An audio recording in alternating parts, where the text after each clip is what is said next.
요한복음 12장. 베다니에서 향유를 부음받은 예수.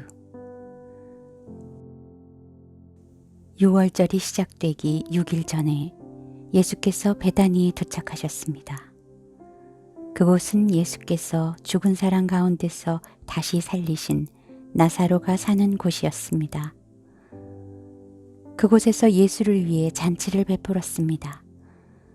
마르다는 음식을 날랐고 나사로는 예수와 함께 음식을 먹고 있는 사람들 가운데 함께 있었습니다. 그때 마리아가 매우 값비싼 향유인 순수한 나드 1리트라를 가져다가 예수의 발에 붓고 자기 머리털로 예수의 발을 닦아드렸습니다. 집안은 온통 향내로 가득했습니다. 그때 제자들 중 하나이며 나중에 예수를 배반할 가롯 유다가 말했습니다. 왜 이 향유를 300데나리온에 팔아 가난한 사람들에게 주지 않고 낭비하는가? 그때 이렇게 말한 것은 가난한 사람들을 생각해서가 아니었습니다. 그는 돈주머니를 맡고 있으면서 거기에 있는 돈을 훔쳐가곤 했기 때문입니다. 예수께서 대답하셨습니다. 그대로 두어라. 이 여인은 내 장례날을 위해 간직해둔 향유를 쓴 것이다. 가난한 사람들은 항상 너희와 함께 있지만 나는 항상 너희와 함께 있는 것이 아니다. 유대 사람들의 큰 무리가 예수께서 베다니에 계시다는 것을 알고 몰려왔습니다. 이는 예수뿐 아니라 예수께서 죽은 사람 가운데서 살리신 나사로도 보기 위함이었습니다. 대제사장들은 나사로도 죽이려고 모의했습니다. 그것은 나사로 때문에 많은 유대 사람들이 떨어져 나가서 예수를 믿었기 때문이었습니다. 예수께서 왕으로 예루살렘에 입성하시다. 다음 날 명절을 맞아 올라온 많은 사람들이 예수께서 예루살렘으로 오신다는 말을 듣고 종려나무 가지를 꺾어 들고 예수를 맞으러 나가 호산나 주의 이름으로 오시는 분에게 복이 있도다. 이스라엘의 왕에게 복이 있도다 하고 외쳤습니다. 예수께서는 어린 나귀 한 마리를 보시고 그 위에 올라앉으셨습니다. 이것은 성경에 기록된 것과 같습니다. 시온에 따라 두려워하지 말라. 보라, 내 왕이 새끼 나귀를 타고 오신다. 제자들은 처음에는 이 일을 이해하지 못했습니다. 그러나 예수께서 영광을 받으신 뒤에 비로소 이 말씀이 예수를 두고 기록한 것이며 또한 사람들도 예수께 그렇게 행했다는 것을 깨닫게 됐습니다.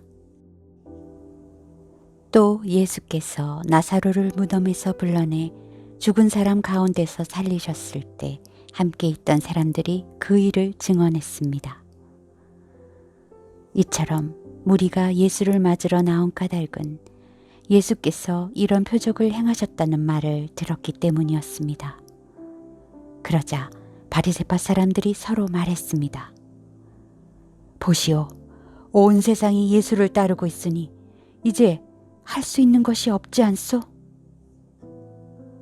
예수께서 자신의 죽음을 예고하시다. 명절에 예배드리기 위해 올라온 사람들 중에 그리스 사람들도 있었습니다. 그들은 갈릴리 벳세다 출신인 빌립에게 와서 간청했습니다. 선생님, 우리가 예수를 뵙고 싶습니다. 빌립은 안드레에게 가서 말했습니다. 이어 안드레와 빌립이 함께 예수께 말했습니다. 예수께서 대답하셨습니다. 인자가 영광 받아야 할 때가 왔다. 내가 진실로 진실로 너희에게 말한다. 밀알 하나가 땅에 떨어져 죽지 않으면 한 알 그대로 있고 죽으면 많은 열매를 맺게 된다. 자기 생명을 사랑하는 사람은 잃을 것이요. 이 세상에서 자기 생명을 미워하는 사람은 영원히 그 생명을 보존할 것이다. 누구든지 나를 섬기려면 나를 따라야 한다. 내가 있는 곳에 나를 섬기는 사람도 함께 있을 것이다. 누구든지 나를 섬기면 내 아버지께서 그를 귀하게 여기실 것이다. 지금 내 마음이 몹시 괴로우니 내가 무슨 말을 하겠느냐. 아버지여, 내가 이 시간을 벗어날 수 있게 해주십시오. 하겠느냐?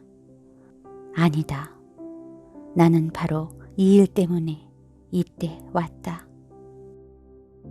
아버지여, 아버지의 이름을 영광스럽게 하소서. 바로 그때 하늘에서 소리가 들려왔습니다. 내가 이미 영광스럽게 했다. 다시 영광스럽게 할 것이다. 곁에 서서 그 소리를 들은 사람들은 천둥이 쳤다고 말했습니다. 다른 사람들은 천사가 예수께 말했다 라고도 했습니다. 예수께서 말씀하셨습니다. 이 소리가 난 것은 나를 위한 것이 아니라 너희를 위한 것이다. 이제 세상을 심판할 때니 이 세상의 통치자가 쫓겨날 것이다. 그러나 내가 이 땅에서 들려 올라갈 때 나는 모든 사람들을 내게로 이끌 것이다. 예수께서 이렇게 말씀하신 것은 자신이 어떤 죽음을 당할 것인지 암시하려고 하신 말씀입니다. 그때 무리가 대답했습니다. 우리는 율법에서 그리스도께서 영원히 계신다고 들었는데 어째서 당신은 인자가 들려서 올라가야 된다고 하십니까? 이 인자란 누구입니까? 그러자 예수께서 그들에게 말씀하셨습니다. 아직 얼마 동안은 빛이 너희 가운데 있을 것이다. 어둠이 너희를 삼키지 못하도록 빛이 있는 동안에 걸어 다니라. 어둠 속에서 다니는 사람은 자기가 어디로 가는지 알지 못한다.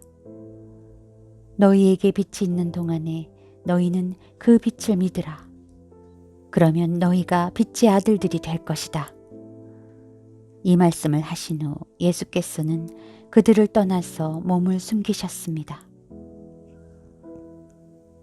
유대인 중에 믿는 사람과 믿지 않는 사람. 예수께서 이 모든 표적을 그들 앞에서 행하셨음에도 불구하고 그들은 여전히 예수를 믿지 않았습니다. 이것은 예언자 이사야의 말을 이루려는 것입니다. 주여, 우리의 전한 것을 누가 믿었으며 주의 팔이 누구에게 나타났습니까? 그들이 믿을 수 없었던 까닭을 이사야가 다시 이렇게 말했습니다. 주께서 그들의 눈을 멀게 하셨고 그들의 마음을 무디게 하셨으니 이는 그들이 눈이 있어도 보지 못하게 하고 마음으로 깨달아 돌이키지 못하게 해 내게 고침을 받지 못하게 하기 위함이다. 이사야가 이렇게 말한 것은 그가 예수의 영광을 보았기 때문입니다. 그래서 예수를 가리켜 이런 예언을 했습니다. 지도자들 중에서도 예수를 믿는 사람들이 많았으나 바리새파 사람들 때문에 자기 믿음을 고백하지 못했습니다. 회당에서 쫓겨날까 봐 두려웠기 때문입니다. 그들은 하나님의 영광보다 사람의 영광을 더 사랑했던 것입니다. 예수께서 큰 소리로 말씀하셨습니다. 나를 믿는 사람은 나를 믿는 것이 아니라 나를 보내신 분을 믿는 것이요. 나를 보는 사람은 곧 나를 보내신 분을 보는 것이다. 나는 빛으로 이 세상에 왔다. 나를 믿는 사람은 누구든지 어둠 속에 머무르지 않을 것이다. 내 말을 듣고 지키지 않는 사람이 있다 해도 나는 그 사람을 심판하지 않는다. 나는 세상을 심판하러 온 것이 아니라 구원하러 왔기 때문이다. 나를 거절하고 내 말을 받아들이지 않는 사람을 심판하는 분이 따로 계시다. 내가 말한 바로 이 말이 마지막에 그를 심판할 것이다. 나는 내 뜻대로 말하지 않았다. 오직 나를 보내신 아버지께서 무엇을 말해야 하고 무엇을 이야기해야 할지 내게 명령해 주셨다. 나는 그가 주신 명령이 영생이라는 것을 안다. 그러므로 나는 무엇이든지 아버지께서 내게 말씀해 주신 대로 말한다.